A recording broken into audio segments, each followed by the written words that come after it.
Hello friends, welcome to the girls kitchen.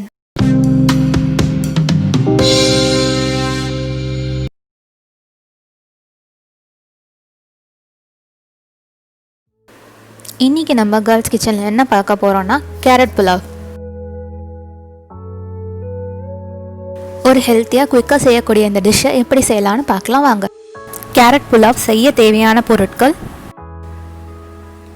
Basmati அரிசி, வெங்காயம், பச்சை மிளகாய் பேஸ்ட், பால், இஞ்சி பூண்டு பேஸ்ட், வெண்ணெய், ஜீரகம், ஏலக்காய், கிராம்பு, பட்டை, கரம் மசாலா, முந்திரி, பாதாம், உலர்ந்த திராட்சை, உப்பு, கொத்தமல்லி இலை,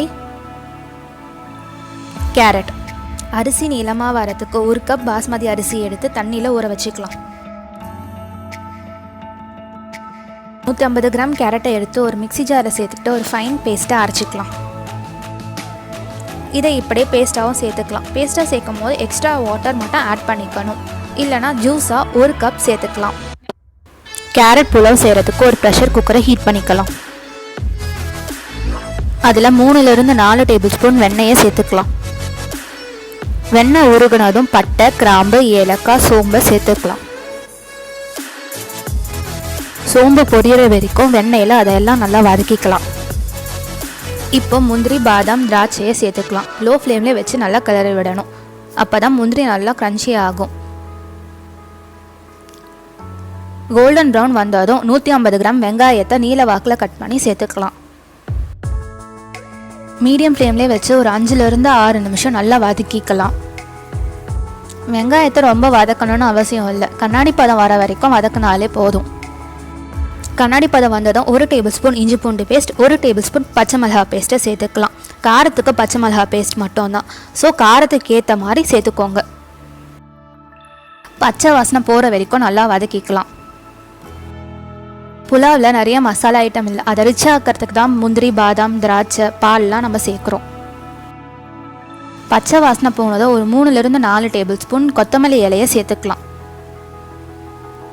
கொத்தமல்லி இலையோட வாசனை வெளியில் வர வரைக்கும் நல்லா வதக்கிக்கலாம். அடுத்து 1/2 டீஸ்பூன் கரம் மசாலாவை சேர்த்துக்கலாம். இது ஆப்ஷனல் தான், வேணும்னா சேர்த்துக்கலாம், இல்லைனா வேண்டாம். கரம் மசாலா வெங்காயத்தோடு நல்லா மிக்ஸ் ஆகிற மாதிரி கிளறி விட்டுக்கலாம். தேவையான அளவு உப்பு இப்போ சேர்த்துக்கலாம். உப்பு சேர்த்ததும் நல்லா வதக்கி விட்டுக்கலாம். எல்லாம் நல்லா வதங்கினதும் 1 கப் பாலை சேர்த்துக்கலாம். எந்த கப்பில் அரிசி எடுத்தோமோ அதே கப்பில் 1 கப் பால் சேர்த்துக்கலாம். பால் கொதிக்க ஆரம்பித்ததும் 1 கப் கேரட் ஜூஸ் சேர்த்துக்கலாம். எந்த கப்பில் அரிசி எடுத்தோமோ அதே கப்பில் 1 கப் கேரட் ஜூஸ்.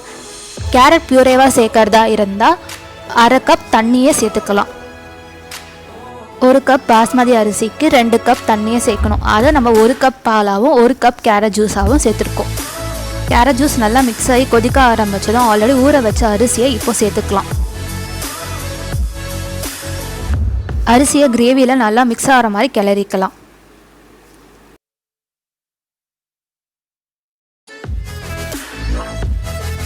அரிசி கொதிக்க ஆரம்பித்தோம் அதை ஓவராக கிளறாமல் ப்ரெஷர் குக்கர் லிட்டை வச்சு க்ளோஸ் பண்ணிடலாம்.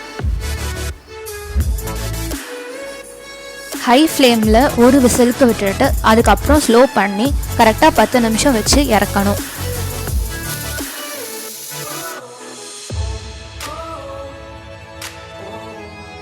பத்து நிமிஷம் கழித்து அடுப்பை ஆஃப் பண்ணிடலாம். ப்ரெஷர் குக்கர் லிட்டை திறந்துட்டு நல்லா கிளறி விட்டுக்கலாம். விட்டமின் ஏவை உங்கள் பாடியில் இன்க்ரீஸ் பண்ணணும்னு நினச்சா இந்த டிஷ்ஷை ட்ரை பண்ணி பார்க்கலாம். விட்டமின் ஏவை இன்க்ரீஸ் பண்ணுற இந்த டிஷ்ஷை வீட்டில் ட்ரை பண்ணிவிட்டு உங்கள் ஃபீட்பேக்கை கமெண்ட் செக்ஷனில் சொல்லுங்கள். இந்த வீடியோ பிடிச்சிருந்தா லைக் பண்ணுங்கள், ஷேர் பண்ணுங்கள், சப்ஸ்கிரைப் பண்ணுங்கள்.